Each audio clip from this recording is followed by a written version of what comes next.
আজ শ্রাবণ মাসের চতুর্থ সোমবার।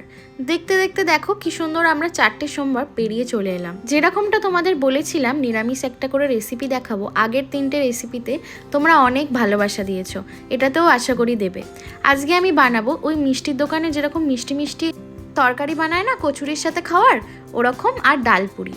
প্রথমে আমি আলুটাকে সেদ্ধ করে নিয়ে ওটার খোসা ছাড়িয়ে নিয়েছি।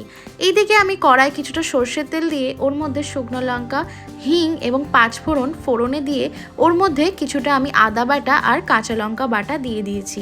এরপর আমি কিছুটা হলুদ গুঁড়ো, লঙ্কা গুঁড়ো, জিরে গুঁড়ো আর ধনে গুঁড়ো দিয়ে দিয়েছি। এরপর ওর মধ্যেই আমি আমচুর পাউডারও কিছুটা দিয়েছিলাম, ফ্লেভারটা খুব ভালো আসে। এরপরে জল দিয়ে ওর মধ্যে স্বাদ মতো নুন আর চিনি দিয়ে আলুগুলোকে হাতের সাহায্যে একটু পিষে মানে ওই ম্যাশ করে দিয়ে দিয়েছি ওর মধ্যে।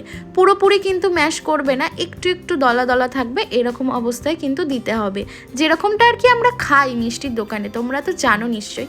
আর ওর ওপর আমি একটু সেদ্ধ করা ছোলার ডালও ছড়িয়ে দিয়েছি, যাতে একদম এক্স্যাক্ট ওই টেস্টটাই আসে।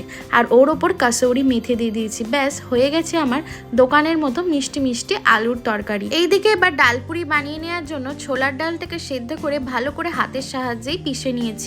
এরপর ফোড়নে দিয়েছি কিছুটা হিং, আদা বাটা আর কাঁচা লঙ্কা বাটা। বেটে দিইনি কাঁচা লঙ্কাটা, আমি ওই হামল দিস্তাতে পিষে দিয়েছিলাম। এরপর ওর মধ্যে হলুদ গুঁড়ো আর জিরে গুঁড়ো আর স্বাদ মতো একটু লবণ দিয়ে দিয়েছি।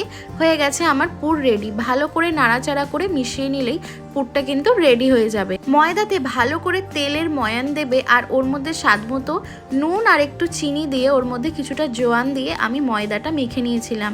এরপর এক এক করে পুর ভরে ভালো করে সিল করে ভেজে নিয়েছি। এটা কিন্তু অসাধারণ খেতে হয়েছিল, তোমরা ট্রাই করে আমাকে জানিও।